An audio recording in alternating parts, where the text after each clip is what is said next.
Thank you, John.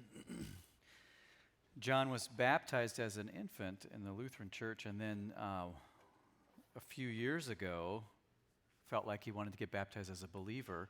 At Lakeview, we don't do infant baptism because when we look and see baptism in the New Testament, it always comes after somebody chooses to follow Christ for themselves.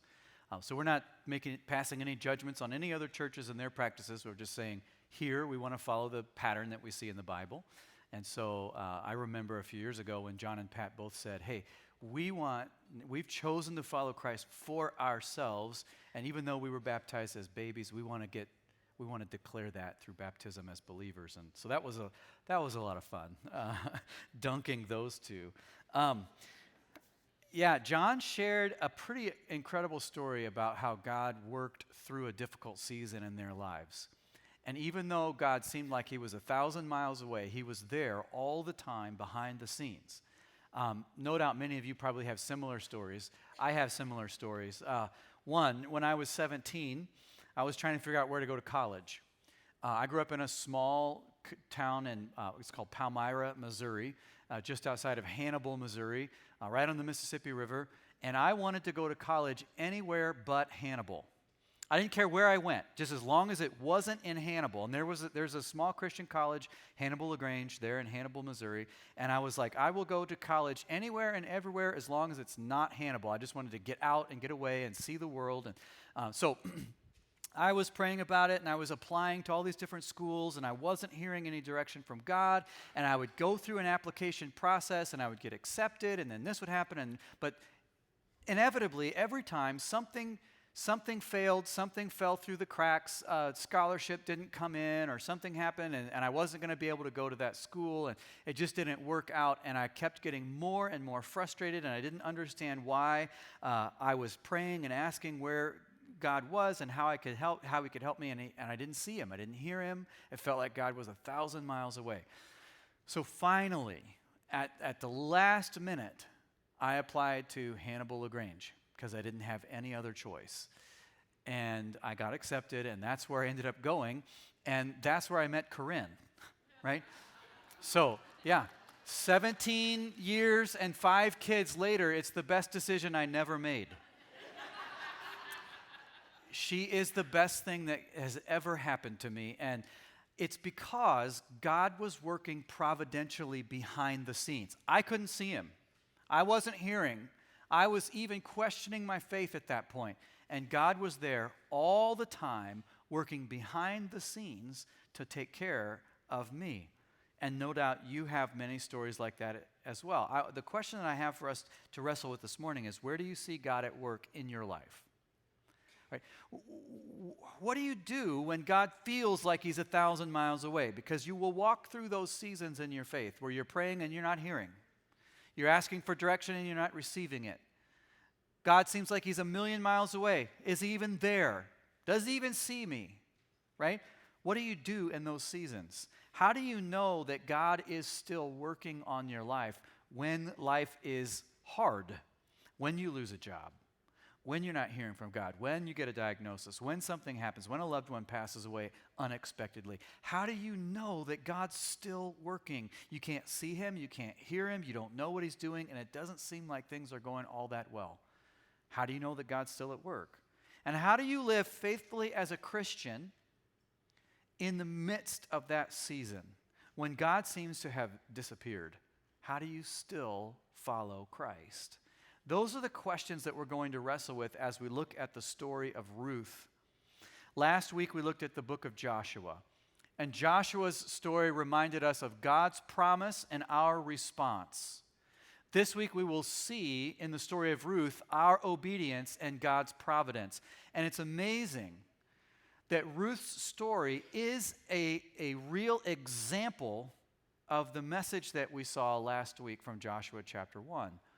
God's promise, our response. Ruth tells us our obedience, God's providence. And you say, what about Judges? That's the book between Joshua and Ruth. You're skipping Judges? Yes. Sorry. We're going to go through the Bible in a year. We'll have to skip some things. Judges has some really cool stories. Samson, Gideon, and others. It's got some really disturbing stories as well that show the depravity of humankind. But we're going to look at Ruth today. We're going to see God's providence worked out through our obedience. And so, because it's Family Worship Sunday, I thought it might be fun to use a video from our Lakeview Kids curriculum that summarizes the story of Ruth in 4 minutes. Let's watch it.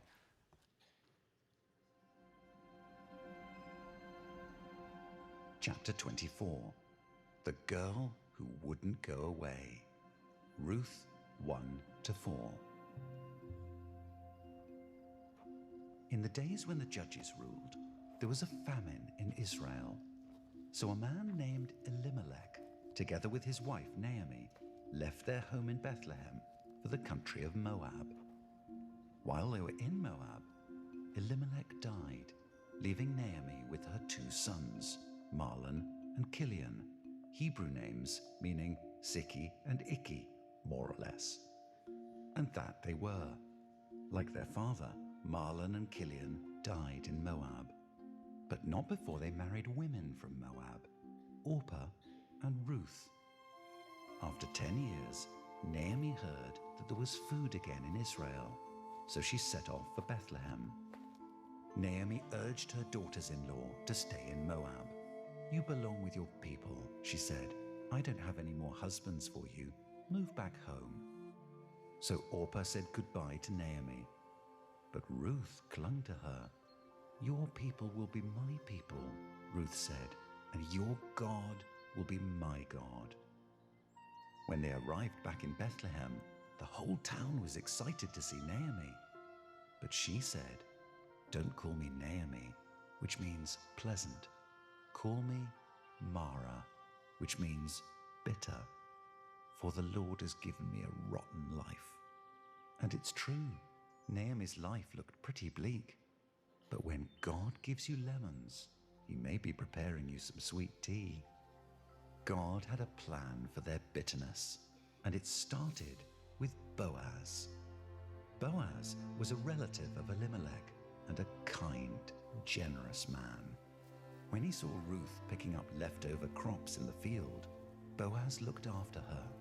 He saw that she had been good to Naomi, so he wanted to be good to her.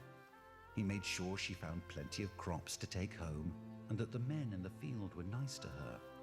Boaz even prayed that the Lord would spread His wings of refuge over Ruth. All this kindness got Naomi thinking.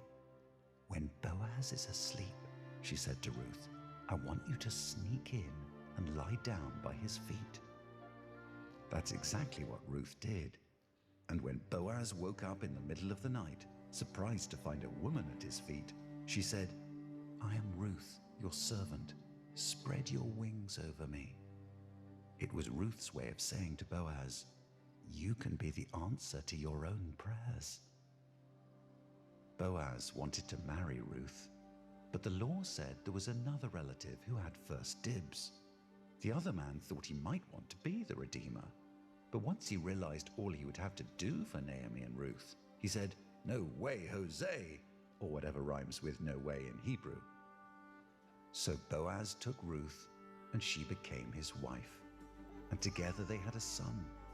Pretty sweet for them, and very sweet for bitter Naomi, and extremely sweet for God's people. For that boy was Obed, who fathered Jesse, who fathered King David.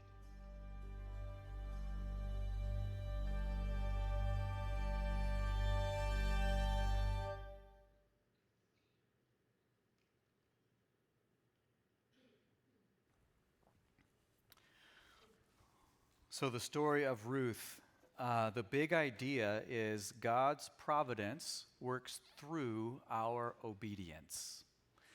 God's provision comes through our faith and action.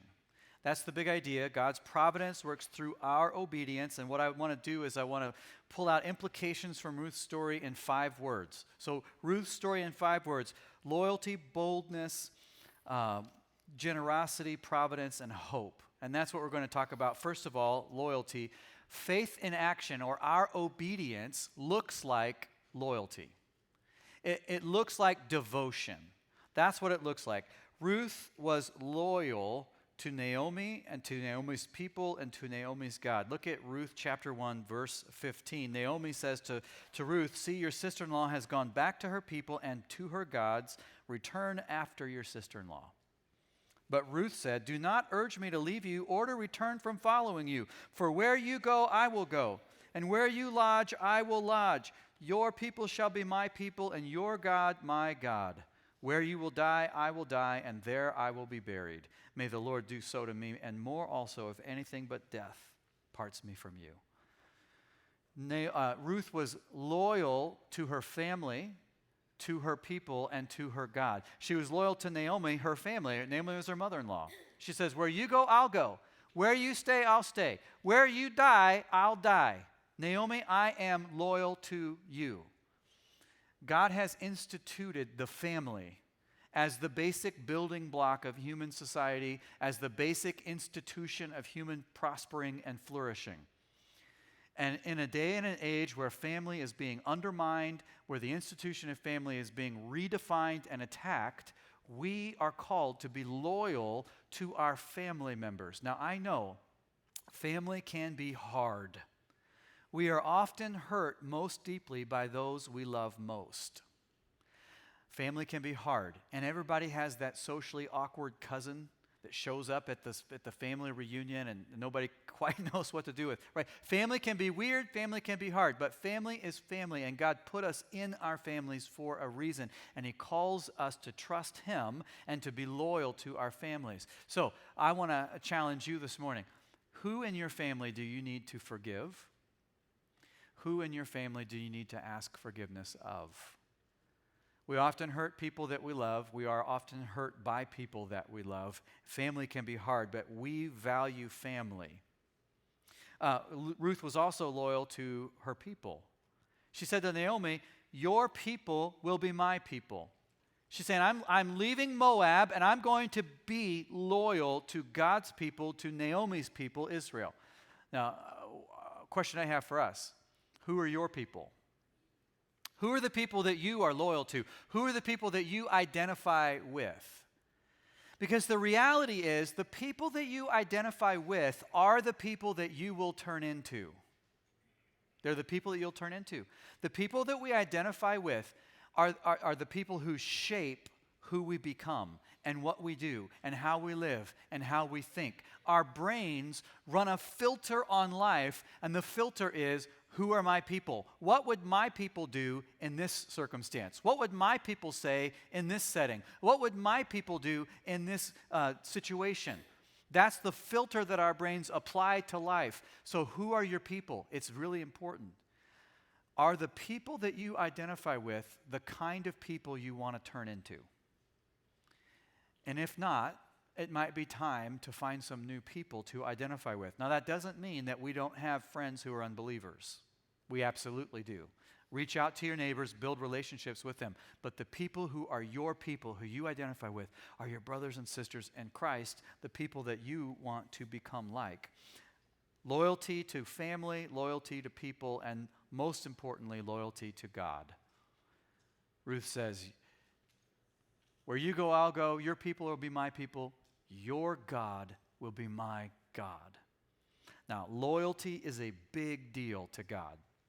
It's a big deal. In fact, loyalty is the word used most often to describe God in the Old Testament.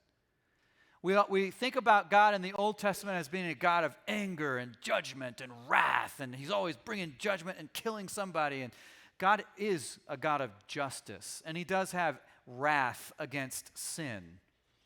But the word that's most often used to describe God in the Old Testament is loyalty. Like in Psalm 86, verse 15, which says, "But you, O Lord, are a God merciful and gracious, slow to anger, and abounding in steadfast love and faithfulness." This is the description most often attributed to God in the Old Testament. And the words that are translated steadfast love, the word that's translated there in Hebrew is the word chesed. Everybody try saying that, chesed. You got to get a little in it. Chesed, right? Chesed. Chesed means loving loyalty. In English Bibles, it's translated steadfast love or loving kindness or faithful love or loyal love, depends on the translation you're using, but it means love and loyalty, God's loving loyalty. This is the word most attributed to God in the Old Testament. God is a God of loyalty, of loving loyalty. What that means is God is loyal to you and to me. God is loyal to you despite knowing everything about you. He knows every dark little secret. He knows every flaw. He knows everything that you would like others not to know. God knows it all, and He is still lovingly loyal to you. Are you lovingly loyal to God? Right? Are we loyal to God? Because He's loyal to us. And faith in action looks like loyalty to God, loyalty to our people, and loyalty to our families. And loyalty is opposed to selfishness. You cannot be loyal to others if you are selfish. If you're only loyal to others when you get something in return, you're really not loyal to others, you're loyal to yourself. And you're just using somebody else to get your own happiness or to get your own stuff, right? How many marriages in here have reached 50 years? Look around. Look around. Well done. For those of you who have been married 50 years or more, you know a marriage does not go 50 years if the attitude that goes into the marriage is, I'm committed to you as long as you make me happy. If that's your attitude, there's no chance you're going to make 50 years. None. To make a marriage last 50 years requires selfless loyalty. I am loyal to you even when you're not loyal to me back. And sometimes I'm not going to be loyal to you back either. That's why you're loyal to me and I'm loyal to you. And God, in His grace, makes it work. Loyalty to family, to people, and most importantly to God. That's the first word from the story of Ruth. The second word is boldness. Faith in action looks like this, boldness. Our obedience to God looks like courage. Ruth had a lot of courage. Look at Ruth chapter 3.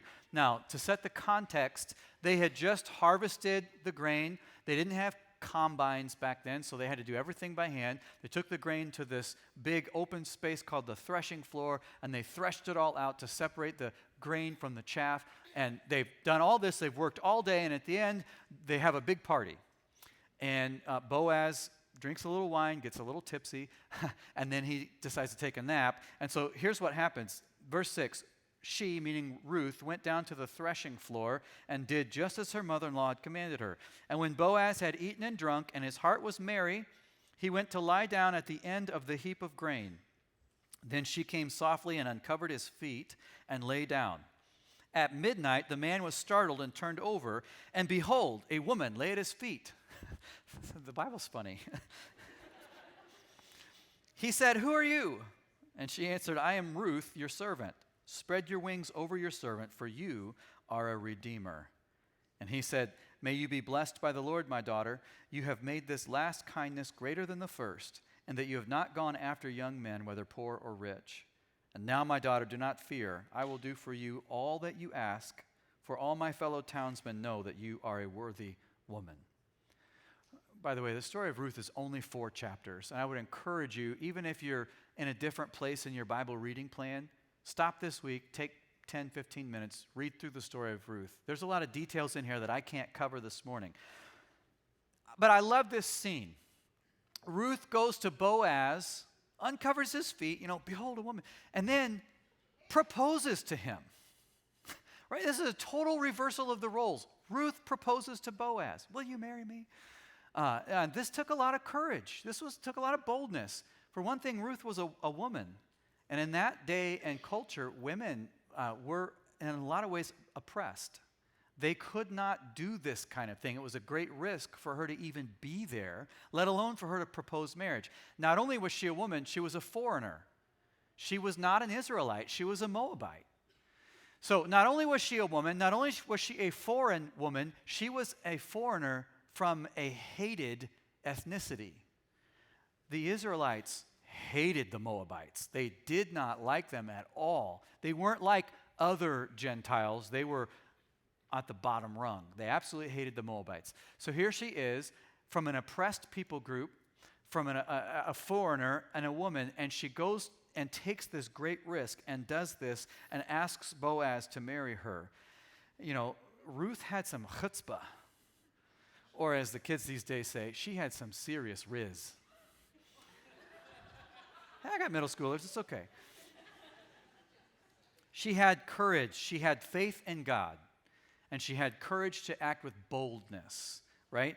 I recently had a conversation with a guy in our church. I'm not going to say his name because I didn't ask him if I could share a story, so I'll do it anonymously. I recently had a conversation with a guy in our church. He's a relatively new believer, and he was telling me about some conversations he's having with his coworkers about his faith.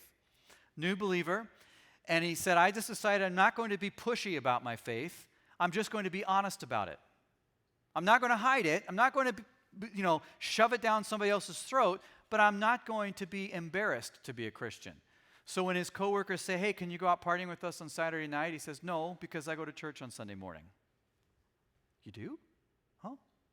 Oh, I didn't know that. Hey, can we go fishing on Sunday morning? You want to go to hit the golf course? No, because we go to church on Sunday morning. He tells his kids' coaches, my kid can't play in the game on Sunday morning because our family's committed to go and worship God. We'll be there Sunday afternoon, but we can't be there Sunday morning. And he's like, I'm not pushy about it. I don't go in and say, where would you go tonight if you died for all of eternity? What would happen to you? And he doesn't pass out tracts with the 4 spiritual laws on him. He doesn't do any, I'm just not going to be embarrassed about my faith. And he told me that he's had so many positive conversations with unbelievers that he's decided to make that his new evangelism strategy. Just to not be embarrassed. To be bold does not mean to be obnoxious. It just means to have courage and not be ashamed of God. So faith in action looks like boldness. It also looks like generosity, number 3. Obedience looks like open-handedness. Now, we've looked at a couple of examples from Ruth. Boaz, in this story, was very generous. So Ruth and Naomi, when they came back from Moab, they didn't have anything. Women were not allowed to farm their land and sell their goods. They couldn't do that in that society. And so they were basically destitute. They were poor. They didn't have anything.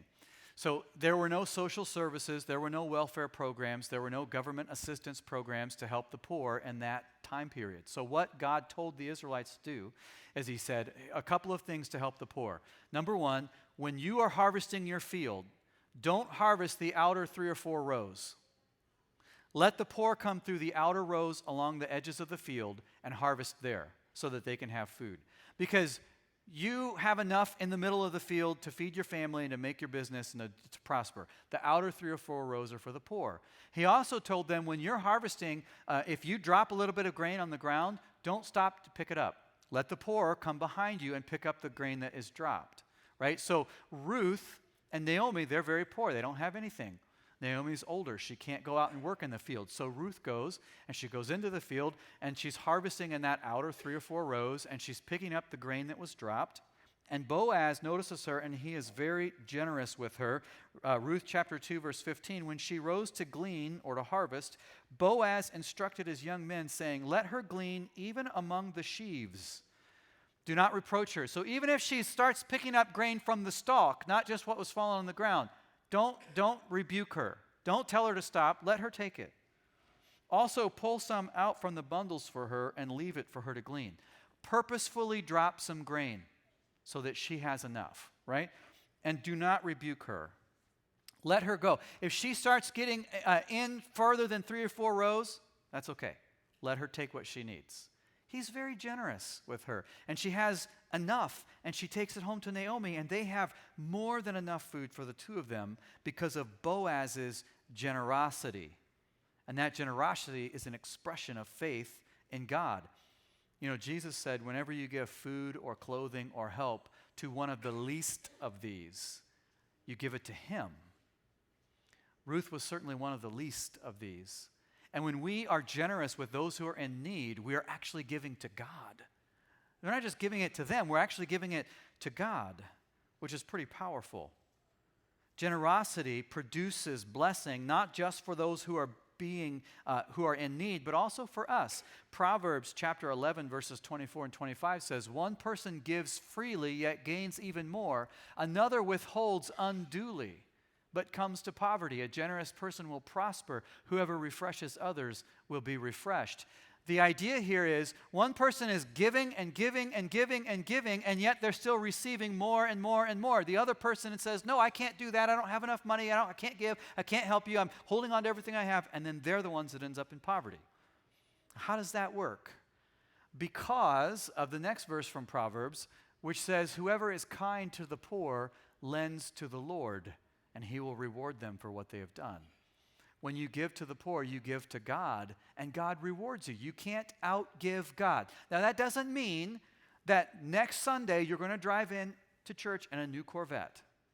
That doesn't mean that, but it means that as you are generous with what God has given to you, God will be generous to you. And you will have what you need, and probably in abundance, so that you can continue to bless others with your generosity. That's the principle. You can think about it like this. Generosity means open-handedness, right? If I receive what God gives to me, and I hold it with open hands, then it's true, God can take out of my hands what he's given to me. Some of what he's given to me, he might take away and give to somebody else who needs it. And that's true. There's a risk of me losing it. But as long as my hands are open, God can take out and God can put more in. If God gives to me and I close my hands and hold on to it really tight because I don't want to lose it, God can't put anything else into my hands because they're closed. Right? So we just need to be open-handed. Whatever God entrusts to us, if God wants to take it and give it to somebody who needs it more, it's his. We're open-handed. Listen, everything belongs to God anyway. We don't really own anything. We might think we do, but we really don't. It all belongs to God. My bank account isn't mine. It's God's bank account. If God wants to take it and use it for his purpose, it's his. And as long as I have my hands open, I'm free to give and I'm free to receive from God. And if I trust God to provide for me, I don't need to be stingy because God's going to take care of my needs. You can't outgive God. Faith in action looks like generosity. The next word on our list, God's promises look like this, providence. So our obedience, our faith in action looks like loyalty, boldness, and generosity. God's promise looks like providence, providing for our needs. That's what he does in Ruth chapter 2. After she has harvested and gleaned, and Boaz was generous to her. She comes home. She's got all this extra grain. And in verse 19, her mother-in-law said to her, "Where did you glean today, and where have you worked? Blessed be the man who took notice of you." So she told her mother-in-law with whom she had worked and said, "The man's name with whom I work today is Boaz." And Naomi said to her daughter-in-law, "May he be blessed by the Lord, whose kindness has not forsaken the living or the dead." Naomi also said to her, "The man is a close relative of ours, one of our redeemers." God has not forsaken the living, Ruth and Naomi, and God has not forsaken the dead, Naomi's dead husband Elimelech, Ruth's dead husband, right?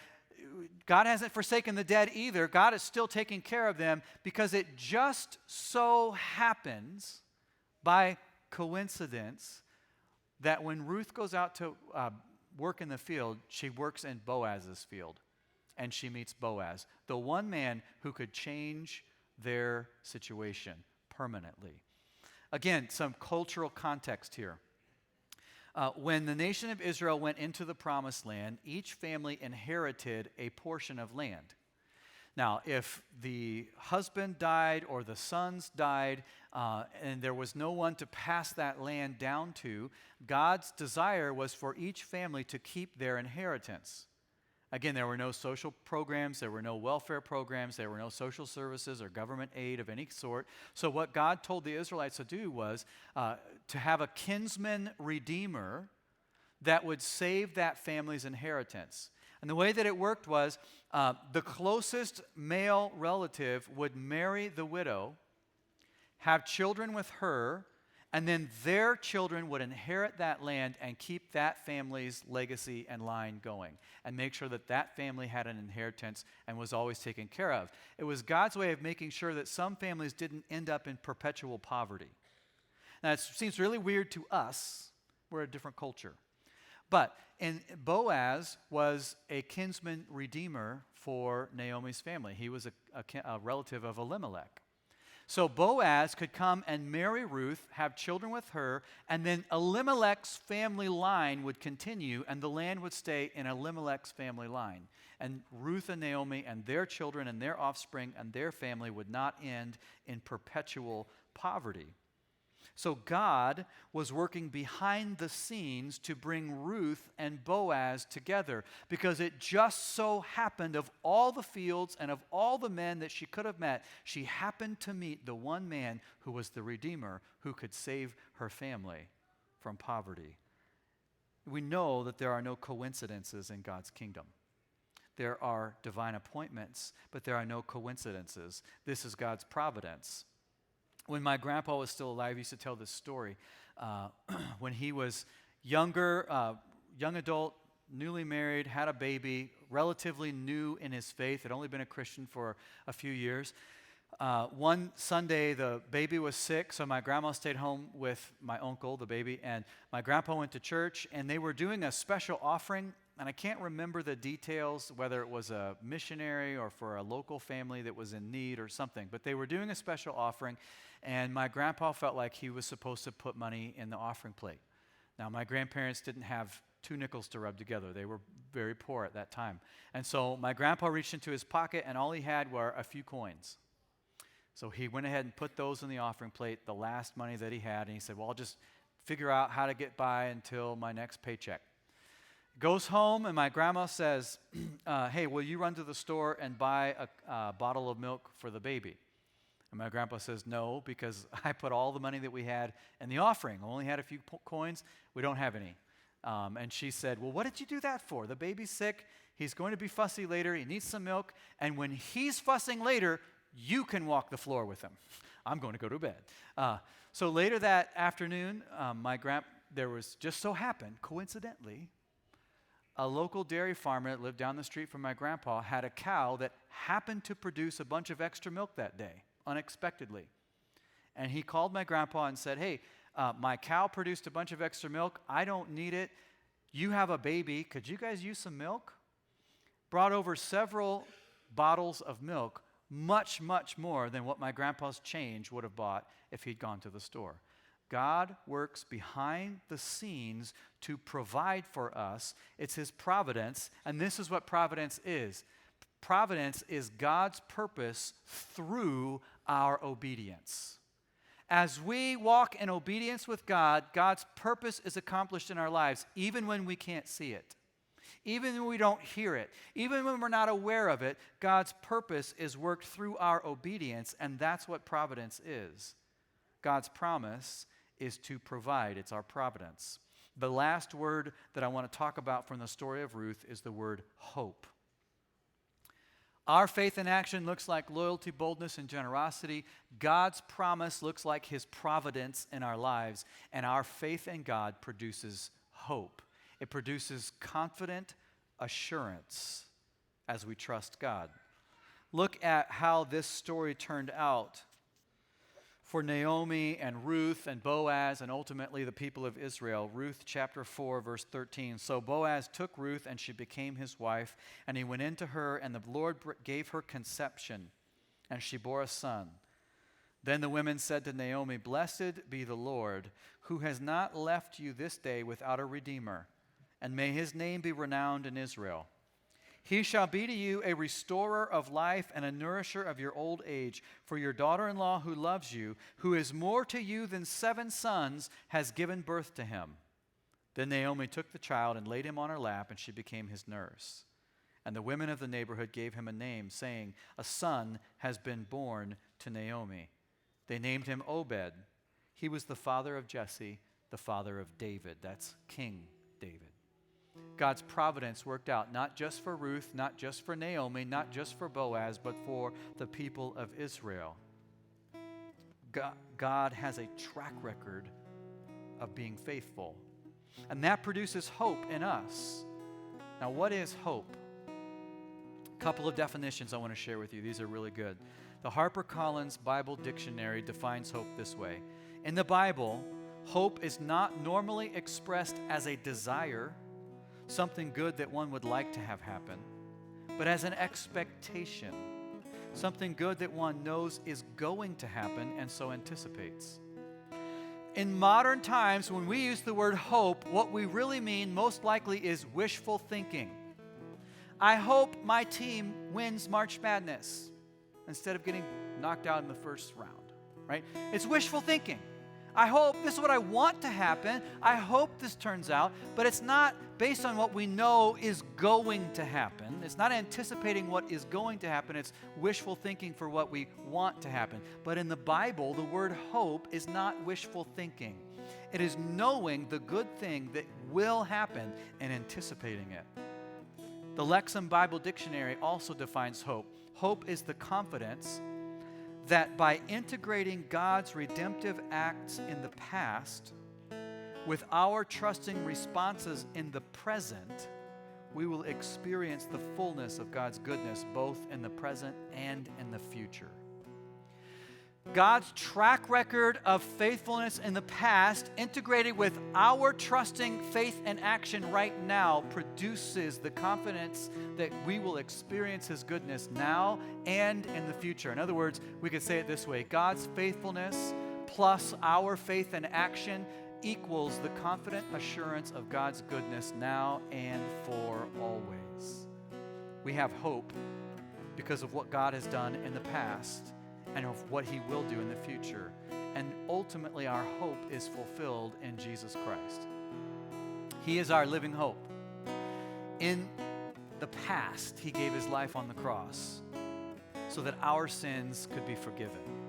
And because of what Jesus has done, because of His resurrection, because of what He has done for us, we rest in the confident assurance of what God will do now and always. And we walk in obedience and in hope. Jesus Christ is our living hope, and Jesus Christ is our blessed hope.